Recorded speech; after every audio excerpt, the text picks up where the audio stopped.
This is Jeremy Justice Waxman with Esports Max, and it's time to wrap up this past week of LCS. The best players, the biggest plays, and what to watch for next are all right here.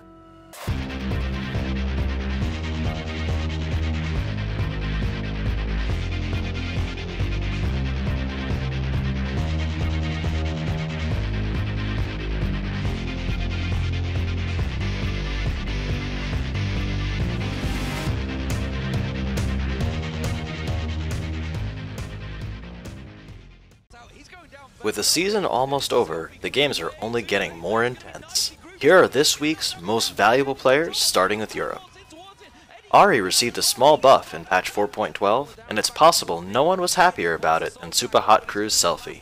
He gladly picked up the nine-tailed fox in both games this past week, and had excellent performances against both SK Gaming and Gambit. He was the carry his team needed out of the mid lane, posting a superb 13.5 KDA ratio. While he did quite well in lane, he truly shone when he made an impact in the other lanes as well as teamfights. It turns out a little Ahri goes a long way for SHC, as their 2-0 record in Week 10 brought them within 2 games of second place Fnatic. Looking at North America, Cloud9 is now on a 4-game winning streak, and a lot of that is thanks to their top laner Balls. He had always been one of the team's biggest strengths, but he has appeared to struggle for most of the summer split. This past week, he showed why he's so important to C9, as he is quite capable of filling whatever role the team needs. Against Team Dignitas, he played Dr. Mundo to be the super tank the team required, disrupting the enemy team and being the front line they just couldn't get past. Up against LMQ, he played Ryze, a significantly more damage-oriented carry-style top laner. He did quite well in lane, and put out huge damage to help Cloud9 win every teamfight on their way to taking down LMQ, and positioning themselves only 1 game out of first place. Baron Nashor can completely change the course of a game, which is why it's such a prized objective. Our biggest play in Europe this week came when Fnatic thought they had it secured, but even with the skills of Cyanide, they just couldn't keep this one away from Millennium's Kerp. He's gonna go in, there's no vision, finally goes in, get the spike, yeah, he gets through the barrel instead, and he gets down safe with the lantern! No way! God, no! Yellow Star again! Revenge is very much sweet for Our North American play of the week is going to continue the Baron theme, this one coming from Team Solo Mid versus Evil Geniuses. TSM wanted to bait Baron to force EG into a disadvantageous fight, and they succeeded. However, right when it looked like EG was going to be able to take it away, Amazing casually strolled over and let Helios know that this Baron belonged to him. 1600 Baron, Helios just on the outside as they stop it. He's gonna go in! Oh my, Amazing says thank you very much from the outside! That was gift wrap! I like this whole endgame is just TSM just playing games. They're like, you know what? I'm gonna dangle this Baron in front of your face. You wanna try and steal it? Go ahead, try and steal it. Try and steal it. Helios goes for it, Amazing just takes it back. That Helios had his resonating strike percentage damage and the smite. And Amazing just was like, smite, whatever, drop the mic, walk away, team gets Baron. Here's what to look for in this final super week of the summer split, beginning with Europe.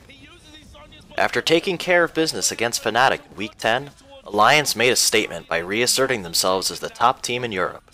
With their 18 victories, they've clinched a top 2 finish.